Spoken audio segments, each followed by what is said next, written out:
Antes da gente começar a falar de um protozoário, vamos relembrar o que é isso. O que é um protozoário? Então, eu trouxe aqui a árvore da vida, de 69, tem árvores mais modernas, tem representações mais modernas, mas eu preferi trazer essa porque é uma forma mais simples da gente ver. Então, que os seres vivos eles estão divididos conforme as similaridades genéticas. E a gente tem aqui embaixo, vocês conseguem ver, um ancestral comum, né? E logo em seguida o reino Monera, que é composto por 3 tipos de bactérias: cianobactérias, arqueobactérias e as bactérias mesmo. Um grupo mais evoluído filogeneticamente é o grupo protista, que está bem próximo aqui do grupo Monera, que são organismos unicelulares, mas eles são eucarióticos. Qual que é a diferença principal de um organismo eucarioto para um organismo procarioto? Isso, o eucarioto, eu tenho carioteca. Eu tenho uma espécie de membrana que está delimitando o DNA do restante do conteúdo celular.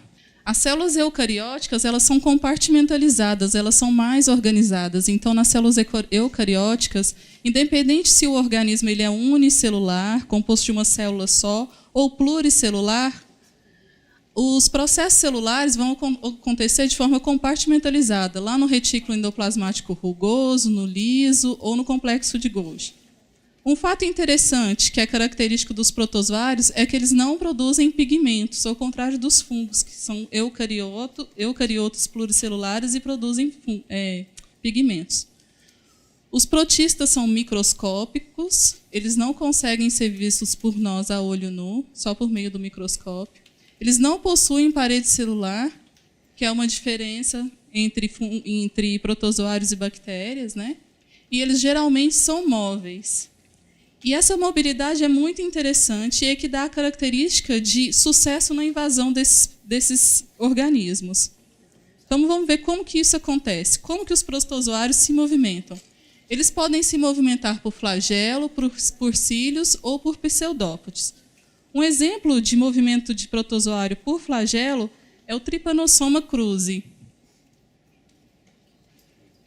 É o Trypanosoma cruzi, que é um parasito super endêmico aqui no Brasil, causador da doença de Chagas. Vocês podem ver aqui, olha, que o parasito está batendo o flagelo e consegue se movimentar no meio que está sólido, onde ele está colocado, né, por cima. O tamanho do Trypanosoma cruzi é de 10 micra. Então, 6 vezes menor que 1 centímetro. Que um metro, desculpa. Micrômetro.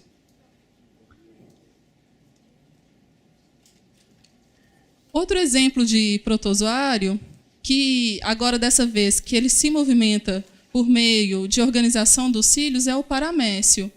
O paramécio, ele não é parasito, ele é um protozoário de vida livre, ele não precisa de outra célula para poder se alimentar. O paramécio, ele é muito encontrado quando a gente faz uma solução de alface e água, espera alguns dias, a gente vai ver lotado de paramécio, de vida livre. Então, aqui a gente vê um paramécio se movimentando, absorvendo um nutriente que está mais ou menos aqui. E um outro exemplo é a movimentação por pseudópodes. Um exemplo de protozoário desse tipo é a ameba, que são parasitas intestinais. Então, a gente vê aqui a ameba se movimentando, é como se ela projetasse pequenos bracinhos, olha, sobre essa superfície, sempre a fim de captar nutriente. Porque protozoário não tem boca, né? É um organismo muito simples, é menos complexo, né? Então, ele precisa dessa movimentação para conseguir absorver os alimentos. Porém, o toxoplasma, ele é diferente até nisso. Já começa por aí. Ele não se movimenta por flagelo, nem por cílios e nem por pseudópodes. No interior lá da célula, né, do toxoplasma, existem moléculas que são responsáveis por dar forma do parasito, assim como as nossas células, que são eucariotas. E essas moléculas, elas podem se organizar para fazer o movimento do parasito sem que seja dependente de cílios, de flagelo ou de pseudópodes. Essas moléculas se chamam citoesqueleto. Vocês já ouviram falar? Citoesqueleto é exatamente isso que eu falei. São uma rede de moléculas que vai dar forma à célula, né? E pode garantir movimento dependendo do tipo. Então, olha aqui para vocês verem. Olha para vocês verem, é um termo bem mineiro, inclusive. O formato do toxoplasma é de gomos de mexeriquinha, olha. E aí ele sempre vai chegar perto da célula e vai tentar encontrar um lugar para ele invadir. E aqui a gente não vê nenhum flagelo batendo, como é o caso do tripanossoma. A gente não consegue ver cílios daqui, mas ele também não tem. E nem pseudópodes. A gente só vê a movimentação do parasito inteiro, né? Que é a movimentação do citoesqueleto. Eu quero chamar a atenção de vocês para esse ponto aqui, ó. Olha o parasita, ele está assim, em pé em cima da célula, vocês conseguem ver? E ele faz tipo uma furadeira. E ele vai furando tanto a célula até entrar. Porque, como ele é um parasito intracelular obrigatório, ele só consegue viver e se propagar, aumentar o número de parasitos se ele estiver dentro da célula. Então, agora que a gente já viu essa micrografia, vamos passar para o ciclo de vida do parasito para a gente tentar entender melhor. Antes disso, só quero chamar a atenção para como que ele invade a célula, porque é muito interessante e esse processo é muito estudado dentre os cientistas, inclusive lá no laboratório onde eu trabalho. Então, o toxoplasma, ele encontra uma célula, que está aqui representado por esse retângulo, ele faz um primeiro contato, que dura um pouco mais de 1 minuto, e ele adere firmemente a essa célula. Depois de quase 3 minutos, ele vai assumir uma posição que a gente chama de posição perpendicular. Ele vai ficar em pé sobre a célula. Aí vão ser liberadas moléculas que vão fazer o papel de detergente, como se fossem detergentes, que vão furar aqui a membrana plasmática da célula e o parasito vai conseguir entrar. E quando ele invade a célula hospedeira, ele perde a capacidade de se movimentar. Olha que interessante. E a gente vê exatamente isso aqui, ó. Vamos chamar a atenção para esse parasita aqui que está em disposição de furadeira, tá vendo? Ó? Ele vai rodando, rodando, até conseguir entrar. Se tivesse filmado mais, a gente veria ele entrando na célula. Tá vendo aqui o gomo de mexerica? Parado. Quando ele entra na célula, ele perde movimento. Porque na biologia, a tendência de todos os seres vivos é a economia de energia, é um equilíbrio. Então, não tem nenhuma lógica que o parasita entre na célula e fica movimentando aqui para quê? A intenção dele é propagar o número de parasitos dentro da célula, depois a célula vai explodir para infectar novas células. Tudo bem? Então, do mesmo parasito, a gente encontra 3 formas, dependendo do estágio de vida que ele se encontra. Então, o Toxoplasma gondii ele pode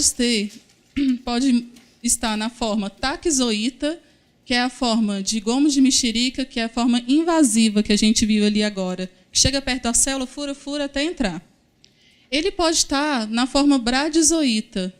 Essa forma bradizoíta ela é super interessante, porque o nosso sistema imunológico ele sempre está ali à disposição para nos proteger. Então, quando a gente é invadido por um parasito como o taquizoíta, o nosso sistema imunológico vai tentar nos proteger, né? E esses taquizoítas eles vão se organizar numa espécie de bolinha, olha, de círculo bem fibroso, e eles não vão ser capazes de propagar. E esses bradizoítas eles vão estar guardados lá no músculo ou no cérebro. E os esporocistos eles são encontrados na fase sexuada do ciclo de vida, que é nos gatos. Então, vamos ver com mais detalhe. Ó. Eu tenho um rato que ele tem a forma bradizoíta do Toxoplasma gondii. Então, o ratinho ele já foi infectado, o sistema imunológico dele resolveu a infecção, ele não está doente. Aí o gato vai lá e come o rato. E é no intestino do gato que vai acontecer a reprodução sexuada desse parasito. A reprodução sexuada é super importante porque ela vai garantir variabilidade genética, vai ter troca de cromossomos entre Agora, presta atenção, que eu não, depois vocês vão falar que eu falei, que a professora falou que existe toxoplasma fêmea. Entre aspas, uma célula que é fêmea e uma célula que é macha. Vai ter é isso mesmo, masculina. Vai ter uma troca de material genético entre as duas. E essa troca de material genético vai acontecer no intestino do gato. Como a natureza é muito sábia, após essa reprodução sexuada lá no intestino do gato, o gato geralmente não fica doente, não morre, não acontece nada com ele. Ele comeu o rato, então vai ter que liberar as fezes. E as fezes serão liberadas no meio ambiente. Então, aqui eu tenho o fim do ciclo sexuado no hospedeiro definitivo. O hospedeiro definitivo sempre abriga a fase sexuada do parasito. E aí, como o esporocisto está lá no ambiente, ele pode contaminar a terra ou pode contaminar um alimento. Então, vem um animal doméstico e come um alimento que está contaminado com esporocisto, ou vem a gente mesmo, ser humano, homem ou mulher, e come alimentos mal lavados, ou carne crua ou mal cozida, e acaba se infectando com o toxoplasma. Após essa infecção, pode ser que não aconteça nada com a gente. Por que eu digo isso? Os cientistas, eles dizem, né, é consenso, que o toxoplasma é um dos parasitos mais bem-sucedidos do mundo. Por que eu digo isso? Porque ele está tão acostumado a infectar várias células de aves, de mamíferos, ele só não infecta crustáceos e não infecta células anucleadas, que não têm núcleo, como as hemácias, né? Então, ele está tão acostumado a viver esse ciclo de fase sexuada e fase assexuada, que, geralmente, a infecção é assintomática. O nosso próprio sistema imune resolve. Por quê? Não é interessante para o parasito matar o hospedeiro, porque ele precisa do hospedeiro para continuar propagando e para continuar seu ciclo de vida. Por isso a gente fala que o toxoplasma é um dos parasitos mais bem-sucedidos já conhecidos. Então, eu tenho um homem ou uma mulher que foi contaminado pelo cisto da carne mal cozida ou pelo esporocisto lá nos alimentos mal lavados. O meu próprio sistema imunológico vai resolver. Então, eu tenho a fase aguda da doença, e aí eu vou levar para a fase crônica. Então, esses cistos, eles vão estar, né, os bradizoítas, eles vão estar dispostos lá no meu músculo ou no cérebro.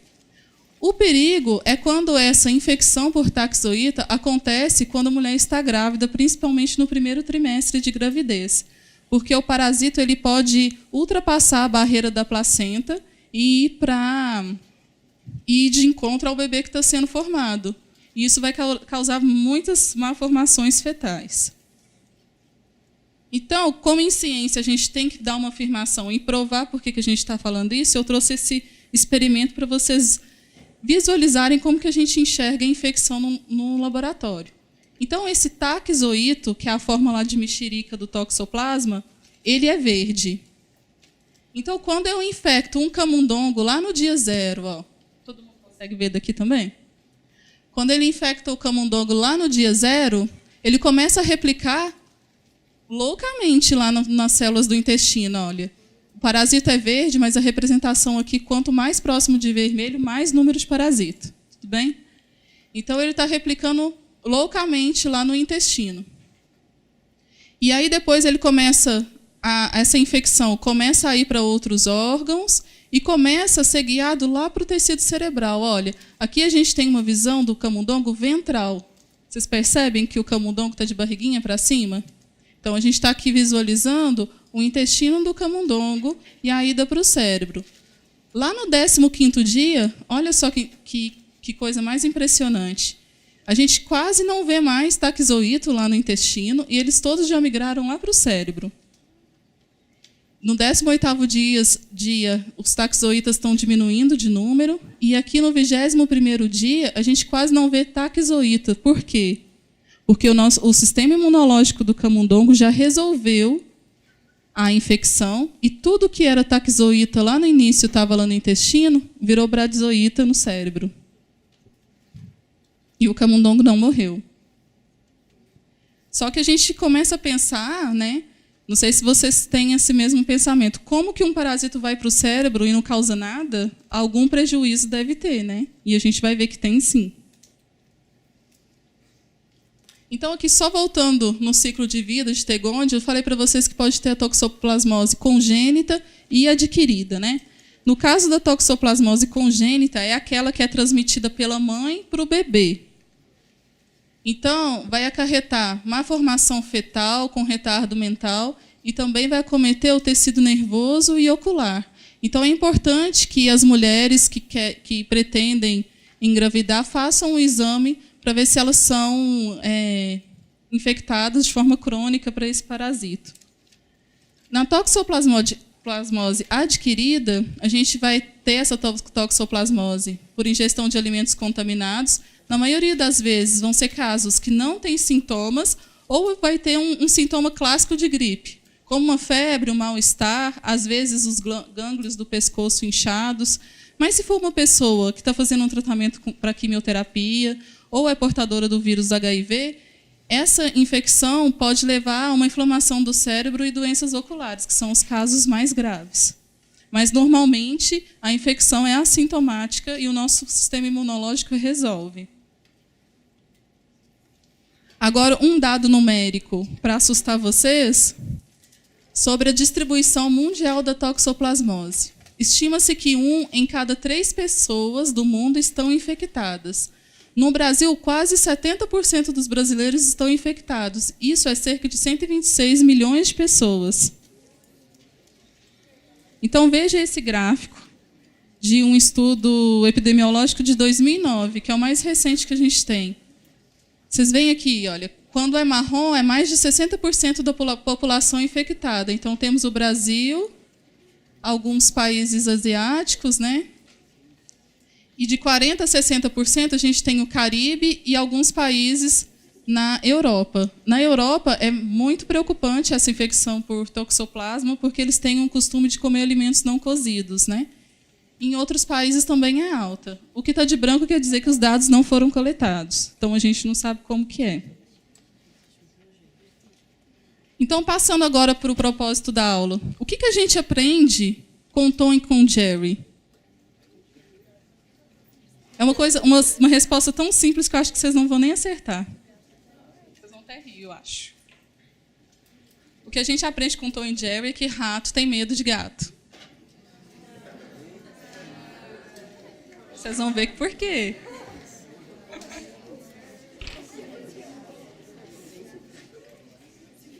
Só que eu vou provar para vocês que quando o rato está infectado por toxoplasma gondii, ele perde o medo do gato. Vocês acreditam nisso? Esse experimento foi realizado numa caixa retangular, e aí, num canto da caixa, eles colocaram um pratinho contendo xixi de gato ou xixi de coelho. E aí foi medido quantas vezes o camundongo, ou o ratinho, né, ia lá cheirar o xixi, se ele tinha medo ou não. Por quê? Xixi fresco de gato quer dizer que o gato está ali próximo, certo? Então, o que foi visto foi que os ratos infectados com T. gondii, eles têm uma preferência para ir de encontro ao gato. E os ratos que não são infectados por T. gondii, eles têm uma preferência uma necessidade, né, de fugir do gato e ir de encontro ao coelho, que é onde estava o pratinho com urina de coelho. Então, exemplificando de forma mais clara, olha, eu tenho um pratinho aqui com urina de gato, o rato vem aqui, dá uma cheiradinha e fica longe, ele está com medo, fica ansioso. E aí os pesquisadores numeraram quantas vezes ele ia vir aqui e quantas vezes ele ficava aqui com medo. Então, ratos não infectados com T. gondii, eles têm medo de gato, certo? Isso que o Tom e Jerry ensinou para a gente. Agora, os ratos infectados com T. gondii, eles têm uma curiosidade, eles pedem aversão à urina do gato. Eles vêm aqui ver toda hora o que está acontecendo, não está nem aí, perde o medo. Eles praticamente esquecem, não é? Oi? Eles praticamente esquecem que eles têm medo. Sim. Então, a infecção pelo parasito faz o rato, como nosso amigo disse, esquecer que ele precisa ter medo do gato. Ó, outro tipo de experimento, vamos lá. Além do rato perder a aversão, perder o medo do gato, o rato infectado com T. gondii, ele é atraído pelo xixi do gato, pela urina do gato. Então, como foi feito esse experimento? Ora, era uma caixa circular e aqui era a casinha da onde que saiu o camundongo. E ele poderia escolher ir para 2 lugares. Ou ir para o quadrante, né, que estava o prato com a urina de gato, ou ir para o quadrante que estava o prato com a urina de coelho. Para onde vocês acham que eles vão? Se tiver infectado, né? Ó, a permanência do rato no quadrante com odor de gato é maior naqueles que são infectados. Os que não estão infectados não são bobos, eles nem chegam lá perto, né? Mas aqueles que são infectados, eles têm uma preferência e ficam lá mais tempo no quadrante do gato. Então, agora eu vou jogar uma pergunta e vocês vão pensando até os próximos 2 slides. Qual que é a explicação biológica para esse achado? Não fala a resposta, não, vai pensando. Ó, retomando o experimento. Ó. Então, a gente tem aqui cada pontinho, cada bolinha dessa aqui, é uma vez que o camundongo saiu de algum lugar e foi para o outro. Então, ele veio até aqui, voltou, depois foi mais adiante, depois e fez esse gráfico, certo? Então, o que a gente vê é que quando o rato não está infectado, que é esse primeiro círculo, ele não está infectado, ele tem uma preferência de ir para o coelho, que não é o predador de rato. Coelho, não, na natureza, o coelho não come rato. Quando o rato está infectado com toxoplasma, ele não está nem aí, ele vai lá perto do gato mesmo. Biologicamente, o que isso significa, gente? Por que é interessante? Porque se o rato vai de encontro ao gato, provavelmente ele vai morrer, né? E por que é interessante ele morrer?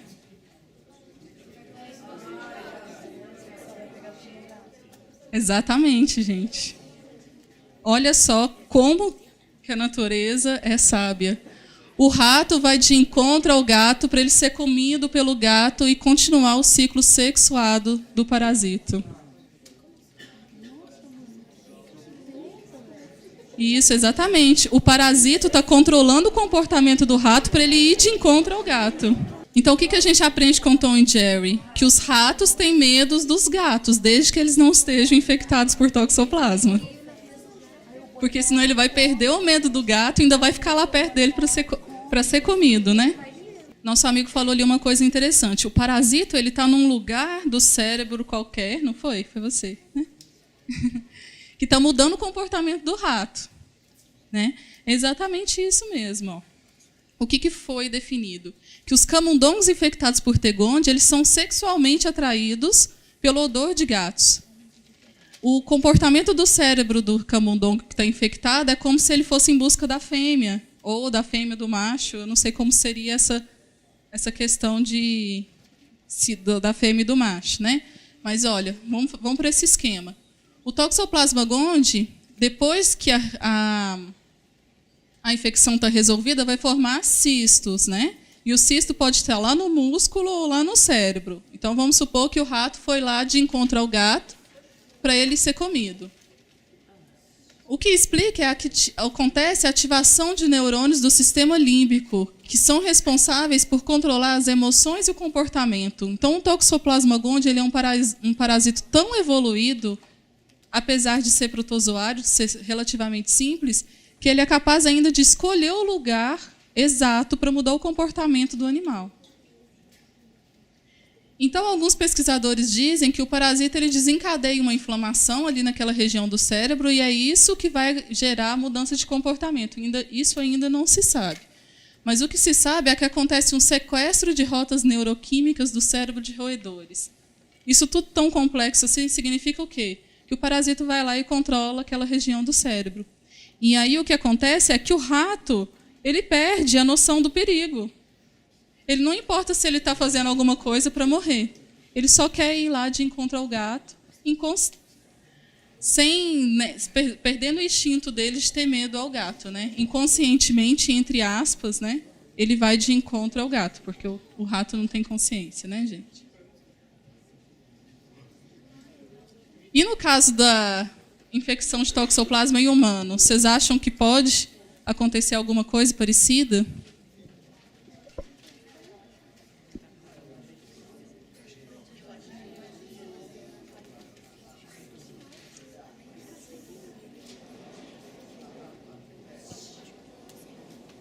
Então, e se você for pensar assim, tem um motivo biológico do rato mudar o comportamento dele de ir para ir de encontrar o gato, que é a mudança para ser comido pelo gato. O humano não vai ser comido pelo gato, né?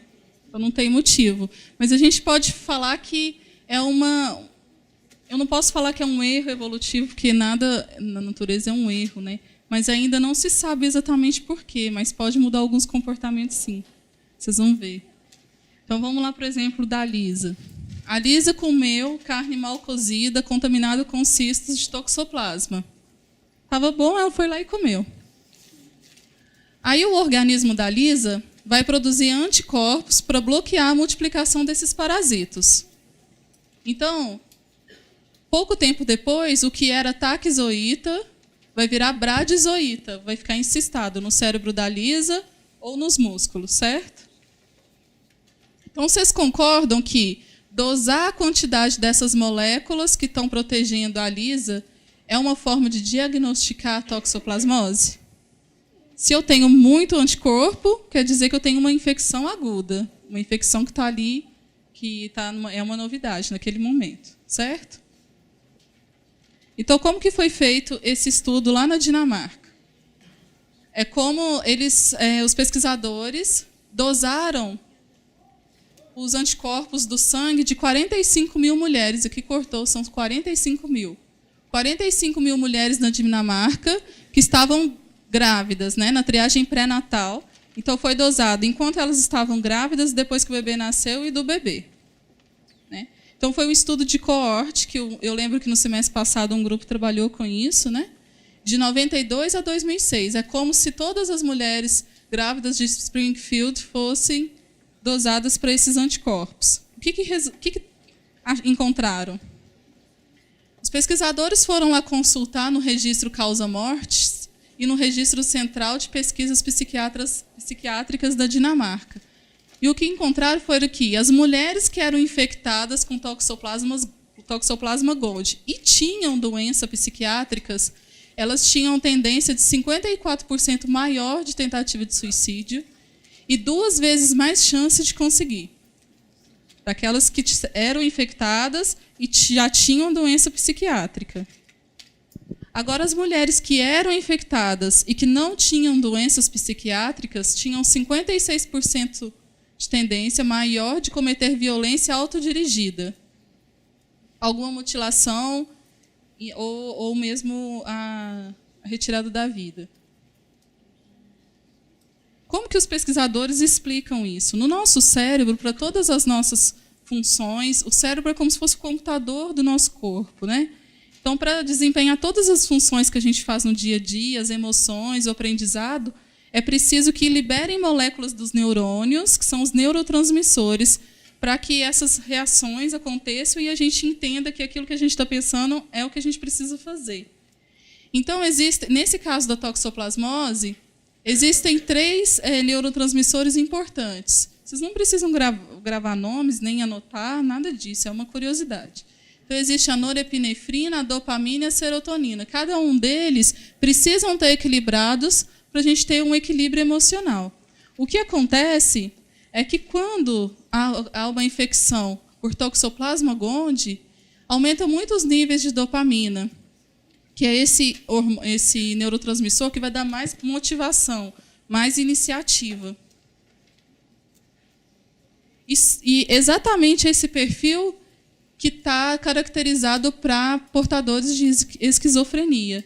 É como se as pessoas que são infectadas por toxoplasma gondii, que o cisto está lá no cérebro, que depois esse cisto, por causa de uma imunodepressão, quimioterapia, portador de HIV, libera esse taquizoíta no cérebro, ele começa a proliferar, né? Não quer dizer que eu tenho um cisto e estou com esquizofrenia, não é isso.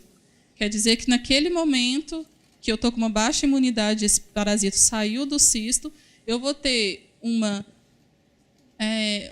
quantidade de neurotransmissor específica que é bem parecido com os pacientes que têm esquizofrenia. Só que a pessoa não é diagnosticada para isso, né? Então, como estudar o estudo de cérebro humano é difícil, né? A gente estuda por modelos ou por pacientes que já morreram, foram estudar isso em ratos. E o que viram?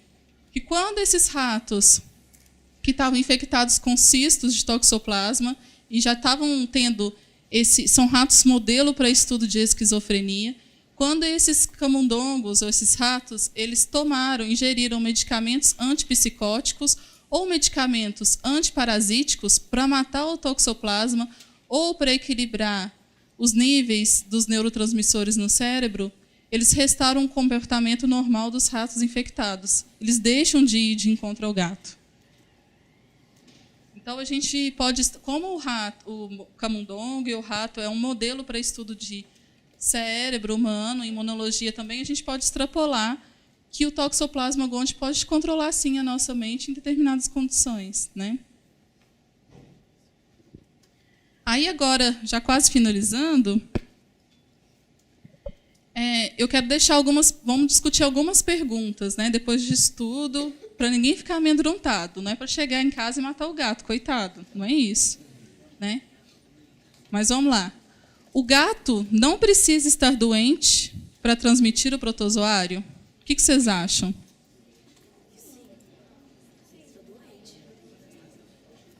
Vocês acham que precisa estar doente ou não? Vai depender muito do animal. Às vezes ele nem fica doente, né? Ele não precisa estar doente. Ele precisa só estar liberando esporocisto no ambiente.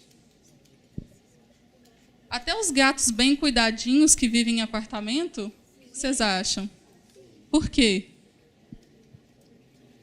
Por que o gato cuidadinho que vive só em apartamento pode estar transmitindo toxoplasma para a gente? Exatamente. Ele pode ter comido pode ter entrado em contato com o rato, ou ter comido alguma coisa do chão, ou quando ele saiu para passear, ele comeu um pouquinho de terra que estava infectada, a gente nunca sabe, né? Então é importante sempre levar o animalzinho nas rotinas de consultas com o veterinário, né, para determinar isso. Então, ratos bem cuidadinhos também têm toxoplasma. Gente, e os cachorros? Eu falei que todos os animais mamíferos, eles podem ser infectados. E os cachorros podem transmitir? Por quê? Tem que falar sim, tem que falar o motivo também.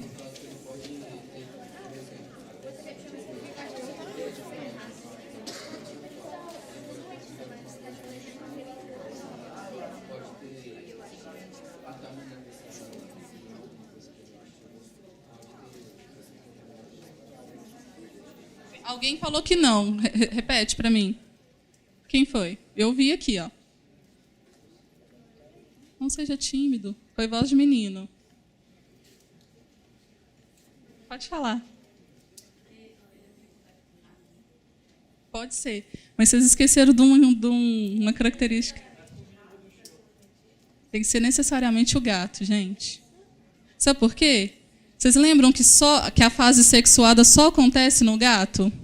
Os outros animais, eles são só hospedeiros intermediários. O hospedeiro definitivo, que é onde acontece a reprodução sexuada, por liberação da forma infectiva, só acontece no gato. Na verdade, não acontece só no gato, acontece nos felinos. Por exemplo, um cuidador de leão no zoológico, ele pode adquirir toxoplasmose por manipular as fezes do leão. Mas isso é menos comum, né? Vamos falar de gatos. Tudo bem, vocês entenderam bem isso? O cachorro, ele não vai transmitir a toxoplasmose, ele é portador, assim como a gente. E os pombos? Também são portadores. Exatamente. Teve umas reportagens aí que a gente seguiu que falava que pombo transmitia toxoplasmose. Na verdade, não sei se pode chamar de lágrima, mas uma secreção que sai do olho do pombo, ele pode ter alguns parasitos, inclusive o toxoplasma. Mas aí, para você pegar o toxoplasma da lágrima do pombo, no mínimo você tem que abraçar um pombo, ficar muito próximo, né? Então, Então, o principal transmissor é realmente o gato, tá bom? Muitos obstetras recomendam que as mulheres grávidas não comam carne crua ou mal passada durante a gravidez, com medo de que peguem toxoplasmose. Vocês concordam? Né? O que representa essa doença durante a gravidez? Exatamente. Informação. E vocês entendem que, se eu já tive contato, vou colocar como meu exemplo, assim, para ficar mais fácil, né? Eu já entrei em contato com toxoplasma, eu já tive uma doença aguda ou não tive sintomas, meu sistema imunológico resolveu a infecção e formou cistos, lá no músculo ou lá no cérebro, enfim. É perigoso eu engravidar sem saber se eu estou infectada ou não? É interessante que as gravidezes sejam planejadas por esse motivo, né? Para determinar o nível de anticorpo, para ver se a toxoplasmose ela está na fase aguda, que tem muito taxoíta, ou na fase crônica, que os parasitas estão encistados, que não estão fazendo nada, estão ali hibernando. Certo? Claro. Esse parasita, ele vai entrar no corpo da mulher grávida. Ele só vai causar problemas na mulher grávida ou somente no filho? Nos dois. Pode ser que a mulher seja assintomática, né? Pode ser que ela não tenha nenhum sintoma, mas se o parasito ele é transportado do corpo da mulher, atravessa a barreira da placenta e vai para o feto, ele pode causar malformações no tecido nervoso do feto. Ela pode ter alguma situação de não poder mais ser produzida? Não, ela pode fazer um tratamento com antiprotozoário e aí está tudo bem. Ela nunca vai ser negativa para toxoplasma, isso é interessante. Ela nunca vai ser negativa para toxoplasma, porque a gente já entrou em contato com o protozoário, já produziu um anticorpo e pode ser que em algum lugar do meu corpo tenha um cisto. Mas aí é aconselhável que quando as mulheres querem engravidar e fazem a testagem, né, de anticorpo para antitoxoplasma, que faça o tratamento com antiprotozoário, para tentar baixar ainda mais algum taxoíta que esteja fora da célula. Pode falar.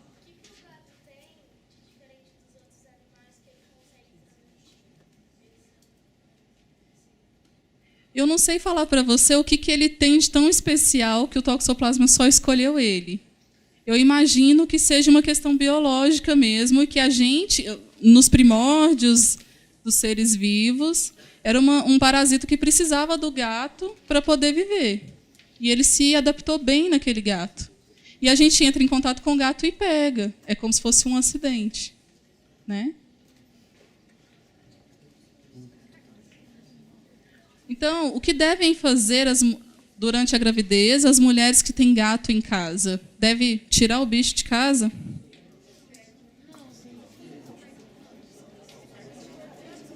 Pode, né, gente? Coitado do bichinho, né? Então, quando a mulher fica grávida, ou quer ficar grávida, como a gente já comentou, e ela tem gato em casa, é importante fazer o exame para fazer a quantificação desses anticorpos, né? E não precisa desfazer do gato. Se ela for negativa, o médico vai pedir para tirar o gato de casa ou ter cuidados de higiene maiores, né? Como, na hora da limpeza da caixinha de areia, não ficar aspirando a areia, pedir para outra pessoa fazer isso, lavar muito bem os alimentos, porque os gatos têm um hábito de subir, né, nos lugares mais altos de casa. Então, não precisa desfazer do gato, precisa aumentar os hábitos de higiene. Então, isso a gente já discutiu. Ó. Depois de infectada, curando-se espontaneamente ou com o uso de medicamentos antiprotozoário, a pessoa pode adoecer novamente ou ela adquire imunidade para sempre? Ela adquire imunidade, ela não vai ser infectada por um toxoplasma de fora, porque ela já tem anticorpos para isso. Mas, se por acaso ela é portadora do vírus HIV ou faz quimioterapia, acontece uma imunodepressão. Vocês já ouviram falar disso? O sistema imunológico fica bem sem atividade para os medicamentos poderem trabalhar melhor. Então, a pessoa pode adoecer novamente, porque eu não vou ter uma pressão do sistema imunológico contra aqueles cistos, fazendo os cistos ficarem organizados. Eles vão poder fazer o que quiser. E aí, o que era bradizoito pode virar taxoito, e a pessoa fica doente. Só nesses casos. Tá bom? Então, olha, deixa bem claro, senão eles vão falar, a professora foi lá e falou que tem que tirar os gatos tudo de casa. Não, gente, não é para tirar os gatos de casa. Não abandone o gato por medo de contrair a doença. Você só pega a toxoplasmose se ingerir terra ou alimentos contaminados com fezes de gatos. A gente não come terra, mas vai que eu pego... Mas vai que alguma coisa caiu no chão, e aí você fala assim, 3 segundos e pega e põe na boca.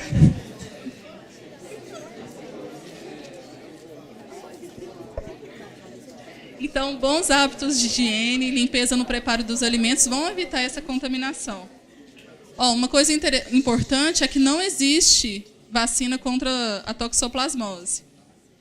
O cuidado é essencialmente saneamento básico e bons hábitos de higiene em casa. E você não precisa se desfazer do seu gato se estiver grávida, basta melhorar os bons hábitos de higiene. Bom, o que eu tinha para falar para vocês era isso hoje. Eu espero que vocês tenham aproveitado, tenham ficado curiosos. Espera, só tem mais uma coisa. Eu quero aproveitar a oportunidade para falar de um projeto que eu e mais 4 amigos fizemos. Não sei se vocês têm acompanhado aos cortes de verbas do governo dos últimos dias para a ciência, e vários projetos estão correndo risco de terminar. Eu não sei como é que está acontecendo aqui na Casa da Ciência, mas muitos mestrandos, doutorandos, estudantes de iniciação científica correm um risco de perder a bolsa. Então, a gente está organizando uma campanha chamada Somos Todos Cientistas. E nessa página, a gente discute ciência para leigos, para adolescentes, para adultos, curiosidades, o que a gente pode fazer para melhorar, para trazer a população mais próximo da ciência brasileira. Vocês sabiam, gente, que quem são os cientistas no Brasil? Vocês sabem? Quando a gente ouve lá no Jornal Nacional, cientistas foram na praia desencalhar a baleia, eu vi esses dias, de 4 toneladas. Vocês sabem quem são os cientistas? Então, são pesquisadores. Os cientistas no Brasil, eles são os estudantes de iniciação científica, que são aqueles que estão na graduação, aqueles que fazem mestrado, doutorado e os professores.